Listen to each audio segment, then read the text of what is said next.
दिल्ली समेत देश के कई राज्यों में जबरदस्त बारिश हो रही है और इस बारिश का असर भी देखने को मिल रहा है। आम जनजीवन अस्त व्यस्त है। अगर हम राजधानी दिल्ली और एनसीआर की करें तो लगातार बारिश की वजह से परेशानियां लोगों को हो रही है और बारिश का अलर्ट भी जारी किया गया है। राजधानी दिल्ली में बारिश का ऑरेंज अलर्ट जारी किया गया है। उत्तर प्रदेश, उत्तराखंड और हिमाचल प्रदेश में बारिश का रेड अलर्ट जारी किया गया है। उधर गुजरात के वलसाड में 24 घंटे के लिए रेड अलर्ट जारी किया गया है। तो लगातार बारिश हो रही है और बारिश की वजह से आम जनजीवन अस्त व्यस्त है। शहरों में और कई इलाकों में जल जमाव की स्थिति है, तो दूसरी तरफ नदियों का जलस्तर भी बढ़ रहा है। अगर असम की बात करें तो वहां बाढ़ के हालात पैदा हो गए हैं। गुजरात की भी स्थिति इसी तरह से है, शहर डूबने लगे हैं और उत्तर प्रदेश में भी नदियां उफान पर हैं। बिहार में पुल ढह रहे हैं। महाराष्ट्र में भी स्थिति इसी तरह की है। वहां पर भी बारिश की वजह से आम जनजीवन अस्त व्यस्त है और इसका असर ट्रैफिक पर भी देखने को मिल रहा है। पानी के जमाव की वजह से शहरों में, मोहल्लों में, सड़कों पर पानी का जमाव हो रहा है और दूसरी तरफ नदियों का जलस्तर भी बढ़ रहा है और इसकी वजह से परेशानियां भी आ रही हैं। चाहे वो पहाड़ का इलाका हो या मैदान का इलाका हो, बारिश ने हर तरफ कोहराम मचा रखा है। जबरदस्त गर्मी पड़ रही थी। हीट वेव से लोग परेशान थे। कई लोगों की मौत हो गई थी और अस्पताल में भी लोग भर्ती थे। लोग इंतजार कर रहे थे कि बारिश हो, इसकी वजह बारिश से राहत मिलेगी, गर्मी से राहत मिलेगी, हीट वेव कम होगा और खत्म होगा। और जब बारिश शुरू हुई तो फिर बारिश ने कोहराम मचा दिया है। देश के कई राज्यों में मॉनसून की दस्तक से आसमान से अब आफत बरसनी शुरू हो गई है। कहीं राहत तो कहीं आफत के साथ झमाझम बारिश हो रही है। हम आपको दिखा रहे हैं, अपने टेलीविजन स्क्रीन पर आप देख सकते हैं पहाड़ से मैदान की 10 तस्वीरें। दिल्ली, उत्तर प्रदेश, उत्तराखंड, हिमाचल प्रदेश, गुजरात, मणिपुर, राजस्थान, असम और कर्नाटक की ये तस्वीर हम आपको दिखा रहे हैं। पश्चिम बंगाल की तस्वीर हम आपको दिखा रहे हैं, जहां पर बारिश की वजह से आम जनजीवन अस्त व्यस्त है। नदियां उफान पर हैं, जलस्तर बढ़ रहा है, शहरों में जल जमाव की स्थिति उत्पन्न हो गई है, ट्रैफिक धीमी हो गई है, गाड़ियां रेंग कर चलने लग रही हैं और कहीं कहीं तो स्थिति ऐसी है, अगर पहाड़ी इलाकों की बात करें तो वहां पर ऐसी की स्थिति कि भूस्खलन और पहाड़ों की दरक से सड़कें भी अब टूटने लगी हैं। तो लगातार तस्वीरें हम आपको दिखा रहे हैं, अलग अलग तस्वीरें, जहां पर स्थिति इस वक्त सबसे ज्यादा भयावह है। और लखनऊ की बात करें तो लखनऊ में बारिश को लेकर वहां पर अलर्ट जारी किया गया है। लखनऊ समेत पूरे यूपी में अलर्ट जारी किया गया है। उत्तर प्रदेश में अलग अलग शहरों में बारिश हो रही है और खास करके पूर्वी उत्तर प्रदेश की बात करें तो आज तेज बारिश के आसार हैं। गोरखपुर, संत कबीर नगर, कुशीनगर में अलर्ट जारी किया गया है। इसके साथ ही महाराजगंज, सिद्धार्थ नगर में भी अलर्ट जारी किया गया है और 8 जुलाई तक हल्की और भारी बारिश की संभावना जताई गई है। गोरखपुर, संत कबीर नगर, कुशीनगर, महाराजगंज, सिद्धार्थ नगर पूर्वी उत्तर प्रदेश के वो जिले हैं जहां पर भारी बारिश की आशंका जताई गई है और लोगों को अलर्ट भी किया गया है। बताया यह गया है मौसम विज्ञान विभाग की तरफ से कि 8 जुलाई तक इन इलाकों में हल्की और भारी बारिश हो सकती है। और ये भी तस्वीर भी हम आपको दिखा रहे हैं अलग अलग जगहों की कि किस तरह से इस बारिश की वजह से लोगों को परेशानियां हो रही हैं। सड़क पर पानी जमा है। लखनऊ से हमारे संवाददाता अनुज कुमार इस वक्त जुड़े हुए हैं। उत्तर प्रदेश में बारिश हो रही है। अगर पूर्वी उत्तर प्रदेश की बात करें तो वहां पर अलर्ट जारी किया गया है। नदियों में जलस्तर भी बढ़ रहा है। क्या स्थिति है अभी अनुज? भीषण गर्मी से फिलहाल राजधानी लखनऊ को राहत की बारिश ने तो भिगोया है और तापमान गिरा है, पर राजधानी लखनऊ बीते 2 दिनों जो बारिश हो रही है, लोगों को उमस जो परेशान कर रही थी, वो कहीं ना कहीं फिलहाल राहत की सांस ली है। और मौसम विभाग ने चेतावनी जारी की है, आने वाले समय में 8 जुलाई तक भारी मूसलाधार बारिश होगी और कई जिलों को अलर्ट घोषित किया गया। महाराजगंज, संत कबीरनगर, गोरखपुर जैसे जिलों को अलर्ट किया गया है। और राजधानी लखनऊ की बात की जाए तो फिलहाल सुबह से ही बूंदाबांदी हो रही है और लोगों को राहत जैसी महसूस हो रही है। पर सीएम योगी आदित्यनाथ लगातार मॉनिटरिंग कर रहे हैं, लगातार अधिकारियों से बीते 2 दिनों से बैठक किया है। बैठक में खास तौर से कहा है जो जिले जहां पे नदियां उफान पर है, जलस्तर बढ़ रहा है, बढ़ाव जैसी समस्या है, सिंचाई विभाग के जो मंत्री हैं स्वतंत्र देव सिंह मौके पर जाए, उनके साथ आला अधिकारी मौके पर जाके जायजा लें और जहां पे जो भी राहत बचाव कार्य है उसको पूरा किया जाए। और दूसरी ओर जो शहरों में जल भराव, जल समस्या को लेकर नाले नदी को साफ सफाई के आदेश दिए गए। जहां जर्जर भवन खस्ता हाल है वहां से लोगों को निकाल कर वहां पर मतलब रिकंस्ट्रक्शन और निर्माणाधीन जो भी है उनको दुरुस्त किया जाए। तो यानी योगी आदित्यनाथ जानते हैं कि जब बारिश होती है तो उसको लेकर तमाम तरह की शिकायतें और तमाम तरह की आफत जो लोगों को झेलनी पड़ती, परेशानियों को सामना करना पड़ता है। और खबरें जो सोशल में उसको लेकर खुद स्वतंत्र अपने मंत्रियों को कहा है कि आप फील्ड पे जाइए, बाढ़ वाले जिले हैं वो जो प्रभावित हैं वहां पे लोगों को निकाल कर सुरक्षित स्थानों पे ले जाए और मौसम विभाग जो भी चेतावनी दे रहा है उसको खास तौर पे उसका पालन करे और उस पर ध्यान दे। बिल्कुल, हम आपके पास आते हैं, लेकिन इस बीच हरियाणा से खबर आ रही है। हरियाणा में भी मौसम का मिजाज बदला है। फरीदाबाद के कई इलाके हैं जहां पर बारिश हुई है और तेज बारिश और अभी भी बारिश की संभावना जताई गई है। बारिश के बाद लोगों को गर्मी से राहत तो जरूर मिली है। इस झमाझम बारिश से मौसम खुशनुमा जरूर हुआ है, लेकिन बावजूद इसके परेशानियां भी बढ़ती हैं।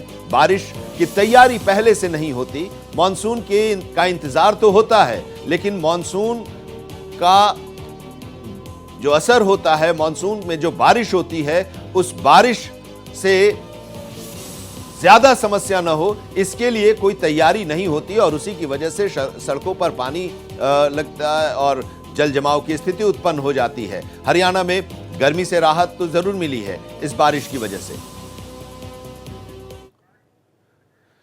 मॉनसून की दस्तक के साथ ही राजधानी दिल्ली में भी जबरदस्त बारिश हो रही है और दिल्ली के कई इलाकों में आज हल्की और झमाझम बारिश भी हुई है। कल की बात करें तो कल भी तेज बारिश कई इलाकों में हुई है दिल्ली में। राजधानी दिल्ली की 4 तस्वीरें भी आपको हम दिखा रहे हैं टेलीविजन स्क्रीन पर। कर्तव्य पथ, बाराखंबा रोड, आईटीओ और मोतीबाग, ये वो इलाके हैं जहां पर बारिश होती है तो पानी लग जाता है। खास करके आईटीओ का तो इलाका है वो तो जलमग्न हो जाता है। वहीं मौसम विभाग ने दिल्ली में बारिश का ऑरेंज अलर्ट भी जारी किया है। तो राजधानी दिल्ली का मौसम तो सुहाना हुआ है, गर्मी से राहत मिली है। मॉनसून का इंतजार लोग कर रहे थे, लेकिन अब दूसरी समस्या भी है। समस्या ये कि बारिश जब होती है तो ट्रैफिक पर उसका असर पड़ता है, सड़कों पर जल जमाव की स्थिति उत्पन्न हो जाती है और स्थिति जो है वो हम आपको दिखा भी रहे हैं। आईटीओ की तस्वीर हम आपको दिखा रहे हैं, कर्तव्य पथ की तस्वीर दिखा रहे हैं। कर्तव्य पथ यानी वो इंडिया गेट वाला जो इलाका है, बाराखंबा रोड, कनॉट प्लेस का जो इलाका है, मोतीबाग का इलाका हम आपको दिखा रहे हैं और वहाँ बारिश की स्थिति जो है उससे लोग काफ़ी परेशान हैं। इस बारिश से आने जाने में लोगों को दिक्कतें हो रही हैं।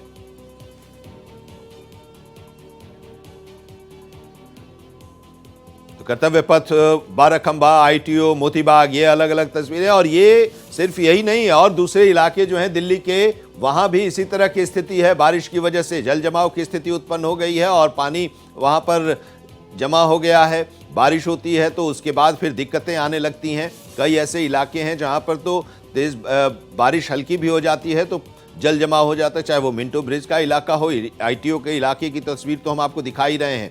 और इसके साथ ही जो दूसरे इलाके हैं वहां भी लोगों को परेशानियों का सामना करना पड़ रहा है। पीयूष राय हमारे संवाददाता दिल्ली से इस वक्त हमारे साथ जुड़े हुए हैं। बारिश से लोगों को राहत तो जरूर मिली है गर्मी से, पिछले कई दिनों से ये बारिश हो रही है, लेकिन बारिश का दूसरा असर भी देखने को मिलता है। पीयूष, जल जमाव की स्थिति से दिल्ली के लोगों को जूझना पड़ता है। क्या स्थिति है इस वक्त, और बारिश को लेकर दिल्ली की अगर हम बात करें तो मौसम विभाग क्या कह रहा है? जी, इस वक्त हम लोग दिल्ली के पीएम आवास के सामने खड़े हैं, मौजूद हैं, और जैसा हम लोग निकले हुए हैं और बारिश उस वक्त से पहले से लगातार हो रही है और अभी तक भी हो रही थी, लेकिन बीच में वो बहुत बड़ा बड़ा 2-2, 3-3 घंटे का गैप दे रही है। 5 मिनट 10 मिनट के लिए हो रही है, फिर खत्म हो जा रही है और बहुत हल्की रिमझिम बारिश हो रही है। तो इस ऐसी बारिश की वजह से ना कोई जल भराव हो रहा है, ना कोई ऐसी दिक्कत आ रही। हाँ, जो ट्रैफिक रुक रहा है वो तो दिल्ली है, यहाँ पर ट्रैफिक रुकना बहुत आम बात है। बारिश का कोई खास असर यहाँ पे लोगों को देखने को नहीं मिला, ना कोई समस्या यहाँ पे देखने को मिल रही है। हाँ, आईएमडी ने एक आंकड़ा जारी किया है कि 2 तारीख से लेकर 8 तारीख तक न्यूनतम तापमान 27 डिग्री और अधिकतम 23 डिग्री रहेगा, 33। अब इस बीच में दिल्ली वालों के लिए बहुत राहत की बात है। बारिश आज की डेट में दिल्ली वालों के लिए समस्या की बात नहीं है, अगर ऐसी ही रही तो। हाँ, उमस बहुत बड़ी है, उमस की वजह से लोगों को समस्या हो रही है, लेकिन वहीं कभी कभी हल्की हवाएं चल जा रही हैं, तो इस मौसम का लोगों को फायदा ही मिल रहा है, क्योंकि दिल्ली और एनसीआर का इलाका आमतौर पर बहुत ज़्यादा गर्म ही माना जाता है। तो इस गर्म मौसम से राहत ही देखने को मिली है। इस बारिश का लोगों को फायदा ही देखने को मिलेगा, बहुत नुकसान नहीं मिलेगा, क्योंकि ये बारिश बहुत थोड़े थोड़े समय के लिए हो रही है और बहुत धीमी मात्रा में हो रही है। हाँ, जो अगले 3-4 दिन होंगे, हो सकता है उस वक्त कोई भारी बारिश देखने को मिले, क्योंकि अभी पिछले 2 तारीख से लेकर 4 तारीख तक कुछ खास ऐसा बारिश का कहर नहीं देखने को मिला है। बिल्कुल, और जून में इतनी गर्मी और जून के आखिर में मानसून के आने के बाद जबरदस्त बारिश और जलजला की स्थिति। अब तस्वीरें भी आपको दिखा रहे हैं, बता भी रहे हैं पिछले कई दिनों से, जहां पर असम में बाढ़ की स्थिति उत्पन्न हो गई है। गुजरात की भी वही स्थिति है, शहर डूबने लगे हैं बारिश के पानी से। गुजरात में जमकर बारिश हुई और 4 दिनों से लगातार बारिश हो रही है और बारिश के बाद अब किसानों की भी परेशानी बढ़ी है। बारिश से खेतों में जो खड़ी फसल है वो बर्बाद हो रही है। तो एक तरफ से नहीं, हर तरफ से लोगों की परेशानियां बढ़ रही हैं। किसानों के लिए भी समस्या, क्योंकि बारिश की वजह से खेतों में पानी है और खेतों में कटाव भी हो रहा है और उसकी वजह से किसान परेशान हैं।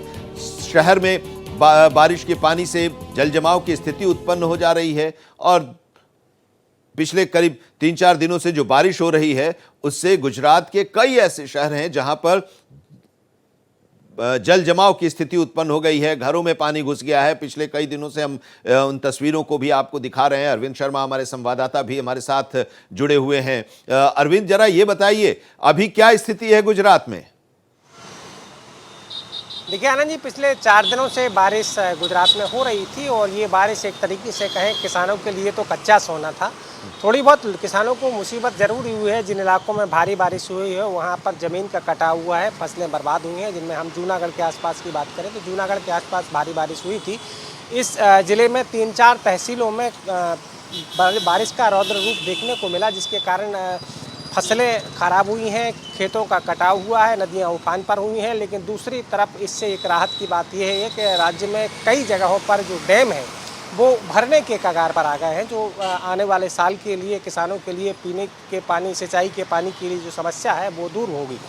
तो आज दक्षिण गुजरात में और सौराष्ट्र में बारिश मानसिक रूप से दिखाई दे रही है। तीव्रता नहीं है आज बारिश में, लेकिन उत्तर गुजरात में बारिश की आज तीव्रता नज़र आ रही है। बनासकांठा ज़िले में कई जगह बारिश हुई है आज, और नॉर्थ गुजरात में मौसम विभाग अब भी संभावना जता रहा है कि आने वाले 3-4 दिनों तक बारिश होती रहेगी। लेकिन अब जो बारिश की संभावना है वो मॉडरेट रेन की संभावना बताई गई है। तो फिलहाल किसानों के लिए एक राहत है। आज राज्य के कई हिस्सों में धूप निकली हुई है, कई इलाकों में बरसात हो रही है। मौसम अपना रुख लगातार बदल रहा है, कभी धूप कभी छाँव, तो कहीं बारिश हो रही है। लेकिन मौसम विभाग ये कह रहा है कि राज्य में आने वाले 4-5 दिनों तक बारिश रहेगी। जिन इलाकों में भारी बारिश थी वहाँ बाढ़ का पानी उतरने लगा है। खासकर जूनागढ़ के आसपास की अगर हम बात करें तो केशौद, माणाबदर, बंतली जैसे जो गांव हैं वहाँ पर बाढ़ का पानी भरा हुआ था। वो बाढ़ का पानी अब नीचे उतरने लगा है, और जब बाढ़ का पानी नीचे उतर रहा है तो किसानों की जो खेत हैं वो बर्बाद हो चुके हैं, वो दिखाई दे रहा है। मौसम विभाग ऐसा कह रहा है कि अभी मॉडरेट रेन चालू रहेगी, और ऐसा रहेगा तो किसानों के लिए कहीं ना कहीं ये फायदेमंद साबित होगी। ठीक है अरविंद, आप हमारे साथ बने रहिए। गुजरात से आप बता रहे हैं, गुजरात के हालात के बारे में बता रहे हैं, और इस वक्त एक और बड़ी खबर आ रही है। बनासकांठा का आपने जिक्र किया। बनासकांठा में भारी बारिश से हाल बेहाल है। 2 दिन से लगातार वहां पर बारिश हो रही है। अस्पताल तक में पानी भर गया है। दांता के रेफरल हॉस्पिटल में ये बारिश का पानी भर गया है और उसकी वजह से परेशानियां हो रही हैं। मरीजों को भी परेशानी हो रही है, डॉक्टरों को इलाज में भी परेशानी हो रही है। तो ये स्थिति है, और ये तस्वीर आप देखिए, बनासकांठा की हम तस्वीर दिखा रहे हैं। लगातार बारिश वहां पर हो रही है और बारिश का पानी अस्पताल में भी है, अस्पताल के अंदर पानी चला गया है। अब ये देखिए, अस्पताल के अंदर की भी तस्वीर हम आपको दिखा रहे हैं जहां पर पानी है। मरीज जिस वार्ड में है उस वार्ड में भी पानी है और उनको काफ़ी दिक्कतें हो रही हैं, मरीज को, मरीज के परिजनों को और उन डॉक्टरों को भी और हॉस्पिटल के स्टाफ को भी, नर्सिंग स्टाफ जो है उन लोगों को भी, और इलाज के लिए।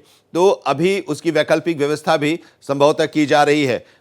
वहां से क्या अपडेट आ रहा है अरविंद?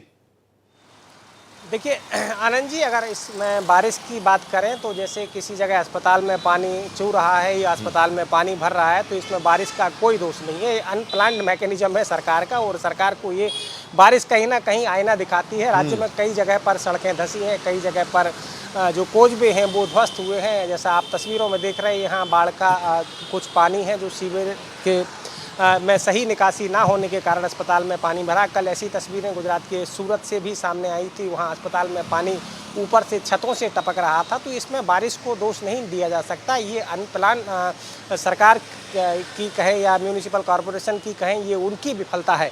बारिश की जहाँ तक बात है तो राज्य में जो बारिश हो रही है उसका जो पैरामीटर है वो कहीं 3 सेंटीमीटर, 4 सेंटीमीटर, 5 सेंटीमीटर तक बारिश हुई है। जूनागढ़ की अगर हम बात करें, वहाँ 12 से 15 इंच तक बारिश रिकॉर्ड की गई थी। वहाँ पर तबाही होना माना जा सकता है, लेकिन जहाँ 3 इंच, 4 इंच या 2 इंच बरसात हुई और वहाँ अगर अस्पताल में पानी भरता है तो ये प्रशासनिक फेल्यूर है, इसमें बारिश को दोष नहीं दिया जा सकता। बिल्कुल बिल्कुल, ये इसके लिए एक वजह यह भी हो सकती है कि सड़कें अब ऊंची होती जा रही हैं और बस्तियां नीचे होती जा रही हैं और उसकी वजह से भी पानी का ढलान हो रहा है और वहां पर पानी जमा हो रहा है। इसके बारे में भी, इस मैकेनिज्म के बारे में भी सोचना होगा जिसकी चर्चा आप कर रहे हैं, जिस ओर आप इशारा कर रहे हैं अरविंद। जरा राजस्थान का हाल ले लेते हैं। अभिषेक आड़ा हमारे साथ जयपुर से जुड़े हुए हैं। अभिषेक, जरा बताइए, मानसून का कितना असर इस वक्त आप देख पा रहे हैं वहां जयपुर में और राजस्थान के अलग अलग इलाकों में? देखिए, जहाँ तक राजस्थान की बात है आनंद, तो एक ट्रफ लाइन बनी हुई है, जो मौसम विभाग है उनके मुताबिक एक ट्रफ लाइन बनी हुई है जो कि पंजाब, हरियाणा, दिल्ली होते हुए उत्तर प्रदेश और बिहार तक जा रही है और उसी के असर से पूरे पूर्वी और उत्तरी राजस्थान में बारिश का दौर शुरू हुआ है। कल जयपुर, राजधानी जयपुर में 1.5 घंटे में कल देर शाम को करीब 3 इंच पानी बरसा और उस 3 इंच पानी बरसने के साथ ही जयपुर शहर के जो पूरा ड्रेनेज सिस्टम था वो कोलैप्स हो गया और उसने पोल खोल कर रख दी सरकारी इंतजामों की। कई इलाके ऐसे थे जिसमें से खासतौर से अगर हम बात करें तो सीकर रोड और जो पुराना शहर है वहाँ पर और झोटवाड़ा इलाके में, वहाँ पर करीब 3-3 फीट पानी भर गया और जो गाड़ियाँ थी वो डूब गई। तो इतने में ही जो पानी था वो पूरे शहर में हो गया। कल रात से हल्की हल्की बारिश लगातार चल रही है, अभी भी हल्का बारिश रिमझिम सब जगह चल रही है। और उसके अलावा अगर हम बात करें तो अगले 2 दिन तक, शुक्रवार तक मौसम विभाग ने चेतावनी दी है कि करीब 6 जिले छोड़कर, जिसमें जैसलमेर, बाड़मेर, जालोर, पाली और टोंक शामिल है, उन 6 जिलों को छोड़कर समूचे राजस्थान में, खासतौर से उत्तरी, पूर्वी और दक्षिणी राजस्थान में मध्यम और मध्यम से तेज़ बारिश हो सकती है। बहरहाल टेम्परेचर की जहाँ तक अगर हम बात करें तो कल जो जयपुर में बारिश हुई उससे 1.5 घंटे की बारिश में ही जो तापमान था वो करीब 10 डिग्री लुढ़क गया और 37 डिग्री से तापमान 27 डिग्री पर आ गया। अभी भी हल्की बारिश हो रही है और लोगों को जो समस्या हो रही है, जैसा सहयोगी अरविंद गुजरात से बता रहे थे कि इसमें बारिश का कोई दोष नहीं है, क्योंकि राजस्थान में अधिकांश शहरों में जो हर गर्मियों में नालों की सफाई की जाती है, इस साल नालों की सफाई प्रॉपर तरीके से नहीं हुई है।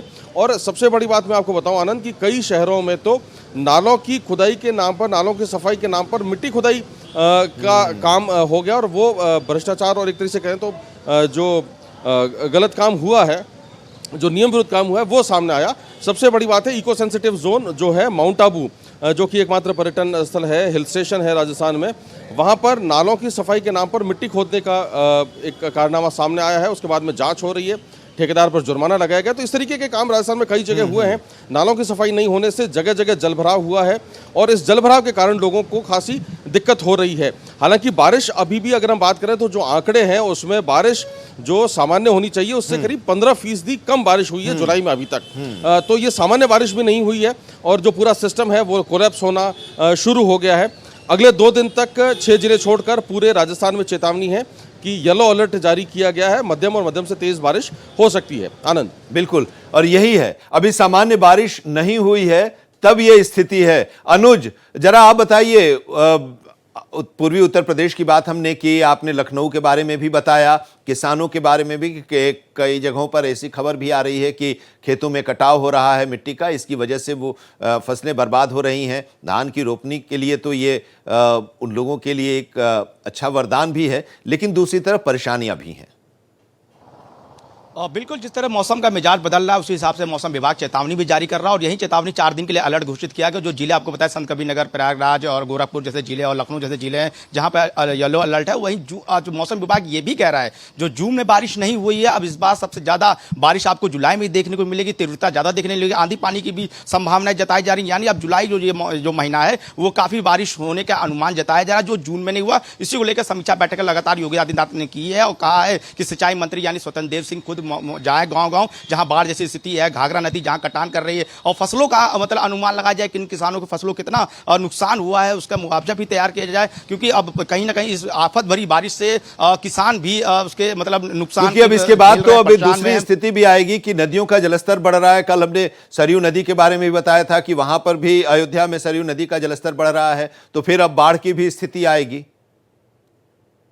हाँ, तो उसी को लेकर समीक्षा बैठक कर रहे हैं कि सिंचाई विभाग से लेकर जो भी आला अधिकारी मौके पर जाकर समीक्षा कर रहे हैं और किसी तरह भी कोई भी बाढ़ की स्थिति होने से पहले वहां पर रेस्क्यू किया जाए, राहत बचाव कार्य किया जाए और उसको पहले मतलब बाढ़ के लेकर अनुमान जताया जाए। इसलिए खुद योगी आदित्यनाथ ने बाढ़ को लेकर अभी कुछ दिन पहले ही हम लोग ने ब्रेकिंग भी डाली थी कि समीक्षा बैठक कर रहे हैं, जहां पर अधिकारियों को साफ तौर पर निर्देश दिए गए हैं कि गाँव जाए और समीक्षा करें। दूसरी ओर जो किसान की जो फसल नुकसान हो रहा है उसकी भी भरपाई के लिए आकलन किया जाए कि आखिर किसानों को कितना फसल नुकसान हुआ है और कितना मतलब भरपाई करनी, मुआवजा देना। इसलिए अब पूरा कुल मिला के जो गांव की तरफ जो घाघरा नदी है, सरयू नदी जो भी प्रभावित हो रहे हैं, किसान जो प्रभावित हो रहे हैं, उनको लेकर खुद सीएम योगी आदित्यनाथ समीक्षा बैठक कर, अगर लखनऊ के आसपास शहरों की बात करें तो जल भराव जैसे स्थिति को लेकर खुद म्युनिसिपल कॉर्पोरेशन ऑफ जो लखनऊ होता है या जो भी नगर निगम कार्य करता है उसको लेकर भी दिशा निर्देश दिए गए हैं कि जहां भी जल भराव जैसी स्थिति आए तो साफ सफाई नालों की जाए और कहीं भी इस तरह की जल भराव जैसी स्थिति ना आए और कंटोनुमा जर्जर भवनों से लोगों को निकाल कर राहत उसको रिकंस्ट्रक्शन किया जाए। तो बिल्कुल, ये भी एक बड़ी समस्या है कि कई ऐसी पुरानी बिल्डिंग्स हैं जो कि बारिश को झेल नहीं पाती और वो ढह जाती हैं और उससे कैजुअलिटीज भी होती हैं। तो उसके लिए भी अभी से उत्तर प्रदेश की सरकार ने निर्देश भी दिया है। अभिषेक आढ़ा, जरा ये बताइए कि क्या इससे ट्रैफिक पर भी कोई असर पड़ रहा है, और दूसरी चीज ये कि जो आप बता रहे हैं उसको लेकर क्या सरकार की तरफ से कोई निर्देश दिया जा रहा है, इसको लेकर कोई बैठकें हो रही हैं, समीक्षा की जा रही है? देखिए, फिलहाल कोई समीक्षा जैसी बात तो सामने नहीं आई है। जो स्थानीय निकाय है जिसमें पूरे प्रदेश के नगर निगम, नगर पालिका, नगर परिषद जो हैं शहरों में और गांवों में जिला परिषद, पंचायत समितियां और ग्राम पंचायतें, वो उनको ये काम दिया जाता है और उनकी ही जिम्मेदारी होती है सारी चीज़ें सुचारू करना। और ख़ासतौर से जहां जहां भी हर्डल्स है नालों के बीच में, जो चाहे गंदे पानी के नाले हों और चाहे साफ़ पानी के जो नाले जो आते हैं वो हों, उनकी सफाई कराना ये स्थानीय निकायों की और पंचायती राज विभाग की जिम्मेदारी होती है और वो उसमें लगे हुए थे। लेकिन इस साल सबसे बड़ी बात है कि जो नालों की सफाई है उसके नाम पर कई नगर निकाय जो हैं उनमें अनियमितताएं सामने आई है। ठेकेदारों पर जुर्माना लगाया गया है, लेकिन इसका बहरहाल इन सारी चीज़ों को जो झेलना पड़ा है वो आम शहरी को झेलना पड़ा है। अगर हम राजधानी जयपुर की बात करें तो कल सीकर रोड पर गाड़ियां 3-3 फीट पानी में तैर रही थी। जो सबसे चौड़ा रोड है, जो सबसे पॉश इलाका है, जेएलएन मार्ग, वहां पर लंबा जाम लगा हुआ था 3 मूर्ति सर्किल पे। जो अच्छे इलाके हैं जिसमें सीकर रोड है, जो पुराना शहर है, झोटवाड़ा है, वहां पर सड़कें कई जगह धंस गई है। तो कुल मिलाकर जो सिस्टम की नाकामियां हैं वो पहली ही बारिश में सामने आ गई। अरविंद, जरा आप ये बताइए कि हम तो तस्वीरें भी दिखा रहे हैं और हम बता भी रहे हैं वहां के बारे में, क्योंकि इस बीच अगर बारिश की बात करें और अभी के मौसम की, तो सबसे ज्यादा असर गुजरात में देखने को मिल रहा है। नदियों का जलस्तर भी बढ़ेगा, तो उसको लेकर भी क्या कुछ चल रहा है? क्योंकि जो लोग निचले इलाके में हैं उनको वहां से हटाने की भी कोई व्यवस्था की जा रही है, उसके बारे में भी सोचा जा रहा है। देखिए आनंद जी, अभी ऐसे हालात नहीं हैं। आज की अगर हम बात करें तो आज ऐसे हालात नहीं हैं कि कहीं भी राज्य में बारिश मुसीबत का सबब हो। पिछले 2-3 दिनों में बारिश का ये हाल रहा तो एनडीआरएफ की जो टीमें हैं वो 9 जगहों पर तैनात की गई थी। राज्य में 9 जगहों पर एनडीआरएफ की टीमें लगाई गई हैं और जो अब भी मौके पर मौजूद हैं। जैसे जैसे मौसम विभाग की चेतावनियाँ आती हैं एनडीआरएफ की टीम उस तरफ मूव करती है। लेकिन बारिश का अगर हम आनंद जी बात करें तो सबसे ज़्यादा असर शहरों में दिखाई देता है। जब 2 इंच 3 इंच या 4 इंच बारिश होती है तो शहर पूरी तरीके से तालाब में तब्दील हो जाते हैं, जगह जगह पानी का जल भराव होता है। तो इसके लिए अकेले प्रशासन को जिम्मेदार ठहराना ठीक नहीं होगा। इसमें आम जनता भी उतनी ही दोषी है, क्योंकि जगह जगह प्लास्टिक की थैलियाँ फेंकी जाती हैं या आम आदमी जिस प्लास्टिक का यूज कर रहा है उसके कारण गटरें चौक होती हैं और फिर जल भराव होता है और सीधा सा जो है ठीक रहा म्यूनिसिपल कॉरपोरेशन और सरकारों पर छोड़ दिया जाता है। लेकिन सबसे बड़ी जवाबदेही होगी कि जनता को भी जागृत करना होगा, प्लास्टिक से मुक्त होना पड़ेगा, तभी ये जो समस्या है शायद इससे छुटकारा मिले। पिछले साल जब बारिश हुई थी अहमदाबाद में तो कई जगहों पर जल भराव हुआ था और उसके बाद जब कॉरपोरेशन ने उन इलाकों में चेक किया था ड्रेनेज सिस्टम, तो पूरा जो ड्रेनेज सिस्टम था वो प्लास्टिक की थैलियों से भरा हुआ था और इसका असर भी पड़ता है और इसकी वजह से जल जमाव, नालियां जाम हो जाती हैं, पानी का निकास नहीं हो पाता है और उसकी वजह से जल जमाव की स्थिति उत्पन्न हो जाती है। तो इसके लिए भी जागरूकता की जरूरत है और लोगों को खुद भी समझने की जरूरत है। बहरहाल बहुत बहुत शुक्रिया हमारे साथ जुड़ने के लिए और अभी की स्थिति के बारे में विस्तार से बताने के लिए, अपने अपने इलाकों के बारे में आपका अरविंद शर्मा, अभिषेक आढ़ा, पीयूष राय और अनुज, आपका भी बहुत बहुत शुक्रिया। असम की स्थिति तो भयावह होती जा रही है। असम में बाढ़ से लोग परेशान हैं। असम में बारिश के बाद भारी तबाही वहां पर है। नागांव में तेज बारिश की वजह से बाढ़ आ गई है और बाढ़ की चपेट में कई गांव आए हैं। बाढ़ के चलते लोगों को काफी परेशानी भी हो रही है। तो ये स्थिति असम की ही, असम के साथ साथ नॉर्थ ईस्ट के जो दूसरे स्टेट्स हैं, चाहे वो मणिपुर हो, मेघालय हो, त्रिपुरा हो, मिजोरम हो, हर जगह की स्थिति वही है। लेकिन असम में कुछ ज्यादा असर इसका देखने को मिल रहा है। बारिश की शुरुआत से ही नदियों का जलस्तर वहां पर बढ़ने लगा और ब्रह्मपुत्र के उफान से जो इलाके हैं वो जलमग्न हो गए हैं। कई गांव में बाढ़ की स्थिति उत्पन्न हो गई है। तो फिलहाल जून में जो बारिश हुई और जुलाई में उसका जलजला देखने को मिल रहा है, इस पर हम आपको लगातार बताते रहेंगे और साथ ही सरकार और प्रशासन और स्थानीय सरकार जो है, प्रशासन है, उनको भी हम बताते रहेंगे, आगाह करते रहेंगे।